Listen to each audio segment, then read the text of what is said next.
Madame, monsieur, bonjour. Si le mot star avait été inventé, on aurait pu le lui donner rien que pour lui. Il revient et désormais c'est presque nu devant son public avec ses chansons. Comme un grand chanteur qu'il vous propose ses compositions, nous allons bien sûr l'entendre parce qu'il est toujours avec nous. Si je te disais que j'y ai pas pensé, si je te disais que j'ai pas voulu retenir le nom de sa rue, si je te disais, mon amour, que j'ai rien senti, rien entendu de ces non-dits, qu'à ces silences j'ai pas souri, je te mentirais, je te mentirais. Patrick Bruel, merci d'être avec nous sur ce plateau. Il y a une chanson du nouvel album qui s'appelle 3 ans et demi d'amour. On pourrait dire que l'histoire d'amour avec le public, pour vous, c'est encore plus ancien. Et il y a eu quelques années, un peu de cinéma, de recul. Là, c'est le grand retour pour la chanson. C'est l'envie de retrouver ce public. Oui, c'est l'envie de... Enfin, avant tout, l'envie de réécrire des chansons. L'envie de reprendre sa guitare, son piano, son stylo et de mettre tout ça, de coucher des émotions. Mais cette envie est évidemment poussée par le besoin de revenir sur scène, le besoin d'envie de chanter, le besoin de faire des concerts. Et ça c'est quelque chose qui manque plus que tout. Quand je disais c'est un artiste un peu à nu, c'est une façon de dire que c'est un album intimiste d'un homme qui a 40 ans et qui ne le cache pas, et qui dit à son public, voilà le temps qui passe, voilà l'amour des gens qu'on aime, voilà cette personne âgée qui voit cet enfant dans ses bras, qui raconte ses histoires dans ses chansons. C'est une façon de dire il y a des valeurs fortes qui restent.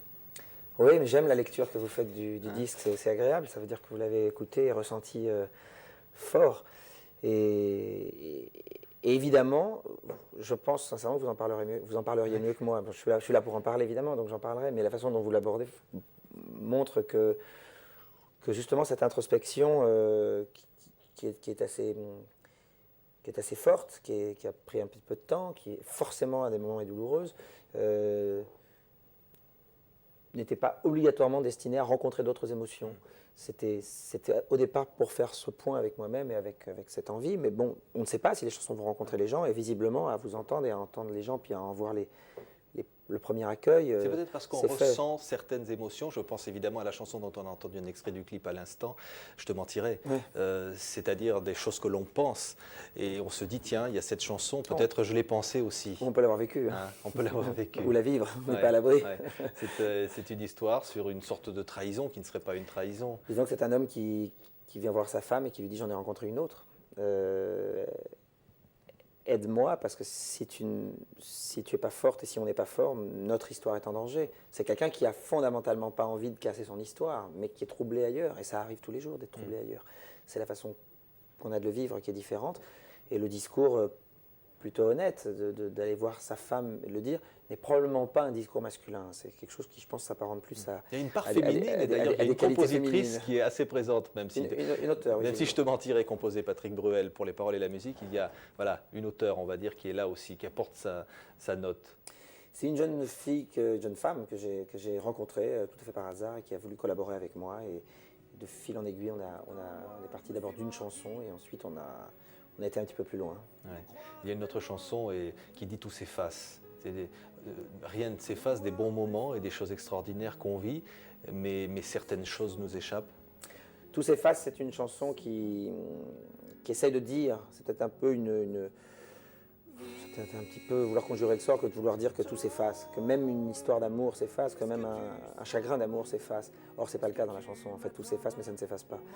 C'est même si je sais que tout s'efface, tu restes là et rien ne passe. C'est quelqu'un qui dit à l'autre je t'aime, tu m'aimes bien, je t'aime tout court. Où est l'amour dans tout ça? Moi, je peux pas vivre cette histoire d'amour comme une histoire d'espèce de pseudo-amitié et que tu viennes pleurer sur mon épaule en me racontant ton autre histoire d'amour, je m'en fous, quoi, ça ne m'intéresse pas. Parce qu'il y a toujours un qui aime plus que l'autre hein, dans un couple. C'est ça qui est... Très, très personnel, parce qu'il y a aussi des instruments qui arrivent. Hop, instrument, voilà. c'est le truc, je vais couper mon téléphone portable qui vient de sonner. Il vaut mieux l'éteindre. Qui vient de vibrer. C'est bien, il vibre. Ça, c'est le rappel dans la réalité. Voilà, Ouais. il a vibré. Donc, le souvenir d'une grand-mère, je disais tout à l'heure, et puis d'une musique aussi qui arrive, de quelques paroles chantées, qui rappellent vos origines aussi, peut-être l'Algérie, peut-être... Il y a deux chansons qui parlent Je voulais parler de mes racines, donc il y a une chanson qui s'appelle Au Café des Délices, qui se passe en Tunisie, parce que je ne pouvais pas raconter l'Algérie, parce que je ne la connais pas. Je suis né en Algérie, mais je ne suis jamais retourné. Donc il y a cette chanson... très jolie sur les parfums de Tunisie, Tunisie qui m'a ouvert ses portes. J'ai fait des concerts là-bas, j'ai chanté, j'ai tourné 3 films, j'ai passé beaucoup de temps. Mais la couleur d'Afrique du Nord, que ce soit la Tunisie, le Maroc ou l'Algérie, sont très très semblables. Et il y a une autre chanson plus profonde, plus importante à la limite pour moi, enfin très importante parce qu'elle est peut-être la chanson pilier de cet album. C'est un hommage à mon grand-père qui s'appelle Élie et à ma grand-mère qui s'appelait Céline, qui sont partis il y a quelques années, il y a 2 ans. Enfin, pendant cette période de 5 ans, ça a été très marqué pour moi par ces disparitions. Et mon frère avait fait une musique à consonance extrêmement juive d'Europe centrale, sur laquelle il a été évident que le propos se rattachait à ces 2 personnes qui m'ont élevé et qui méritaient bien une chanson. Et on évoque aussi la mémoire, donc, sur cette musique, qui aurait pu être la musique d'Exodus ou de Schindler's List. Il y a évidemment des chœurs en hébreu qui arrivent de loin pour évoquer la mémoire. C'est un peu à ma manière, et un peu comme est l'album, c'est-à-dire à la fois très ouvert, très à nu, comme vous dites, mais extrêmement pudique. Ouais. Une manière de rendre hommage malheureusement à l'événement le plus important du XXe siècle. Il y a aussi une autre chanson, on parle d'autres femmes qui pleurent la disparition en Argentine de ceux qui sont enlevés. Je chantais avec Linda Fernandez, ce rencontre des cultures. C'était mon premier choc émotionnel politique en 73, en septembre 73, quand Allende s'est fait assassiner par Pinochet. Et c'était la première émotion forte et l'espèce de réaction. J'ai eu une réaction assez violente à l'époque. Et j'étais baigné dans un milieu où on était très impliqué dans tout ça. Et puis tous ces Chiliens qui arrivaient à Paris, ce groupe, je ne sais pas si vous vous souvenez de ce groupe, s'appelait Quilapayún, et qui berçait avec ses mélodies tout le désespoir de ce peuple. Et ce qui se passait dans les prisons sud-américaines à l'époque, que ce soit en Argentine, que ce soit au Chili, fait qu'il y a 1 an, quand Pinochet s'est fait alpaguer, j'ai écrit un texte qui s'appelait « Les diables sont jugés ». Et j'ai demandé à Marie-Florence Gros de m'aider à le terminer. Et puis, j'ai voulu parler de ces folles de mai, sur la place de mai à Buenos Aires. Et j'ai donc transformé la chanson qui partait du Chili. Et sur les terres on dit sur les terres de Piazzolla, mais au départ, c'était sur les terres de Neruda. Enfin, ça aurait été pareil. C'est la même chose. Et on a raconté cette histoire. Et quand j'ai fait écouter la chanson à Nilda Fernandez, il a été très ému, très touché. Et il m'a dit, mais tu sais que j'ai passé quelques temps en Argentine et que j'ai enregistré avec une petite disquette, un mini-disque, une manifestation de ces femmes. Si tu veux, je te la donne pour la chanson. Et il me l'a donnée, on l'a mise au début de la chanson. On l'entend, oui. Et on entend cette manifestation, ces femmes déchirées qui expliquent pourquoi, elles le disent d'ailleurs, estamos hoy aquí, pourquoi est-ce qu'on est ici aujourd'hui pour exprimer tout ça. Ouais. Patrick, il y a évidemment la Bruelmania, on en a beaucoup parlé, qui pendant des années a été un phénomène socioculturel ou quasiment. Disons qu'il était il est à un moment donné plus socio que culturel. Malheureusement plus sociologique que culturel. C'était difficile à vivre à certains moments, parce que bon, je sais que vous avez tout arrêté après avoir fait un film qui vous a permis de voyager, de dire je quitte le monde, je pars quelque part, je ne sais pas où. Ouais, c'était un petit peu. C'est fuir le succès. C'était un petit peu symbolique et schématique. Non, le succès, on ne le fuit pas. On fuit la conséquence du succès. On fuit ce que le succès peut avoir de pervers. Et l'utilisation que les observateurs peuvent en faire finit par vous pousser dans des retranchements qui vous intéressent plus du tout. C'est-à-dire que c'est plus vous, à un moment donné, c'est plus vous. Oui, à un moment donné, la perception que je pouvais donner de moi me ressemblait plus, à part au public. Enfin, un certain public, parce qu'il y a même un public qui, à un moment donné, on a eu marre et s'est mis à bouder en se disant, bon, ça va, il nous emmerde, il est partout, il est dans tous les...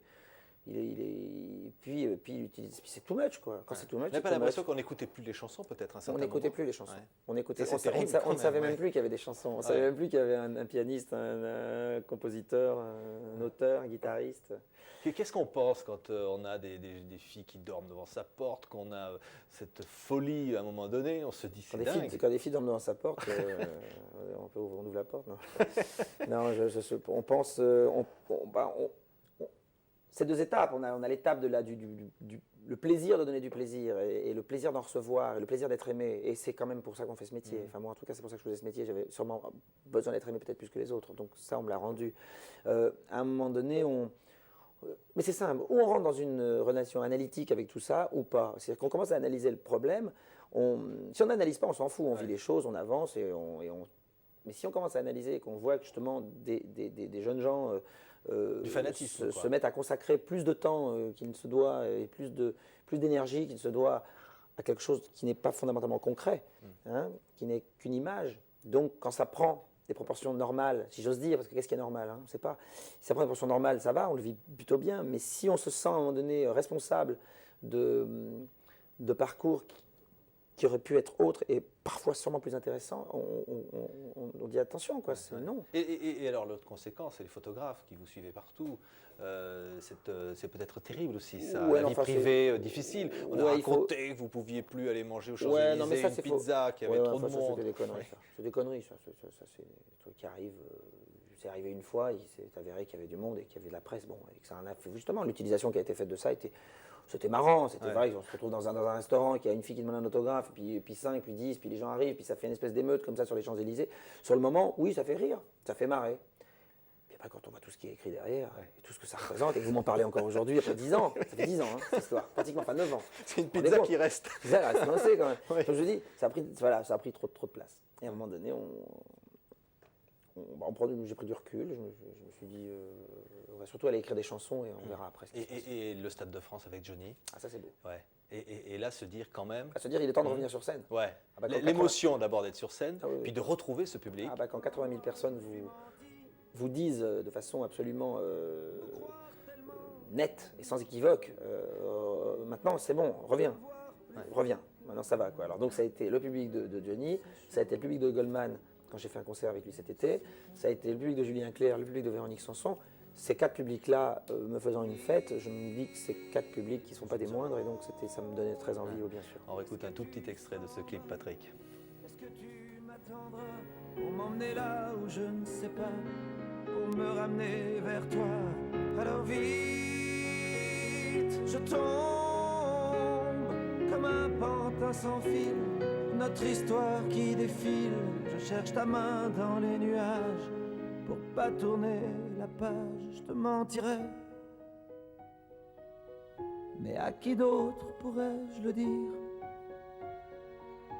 sans cette fois vraiment te trahir? Le silence est parfois pire.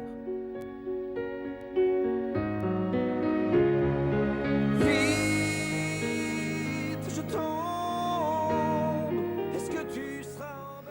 Il y a dans mes refus de dire je t'aime plus d'amour que dans les poèmes, qui serait de peur de moi. On n'a jamais peur de soi quand on aime ce métier, qu'on aime le partager avec les autres.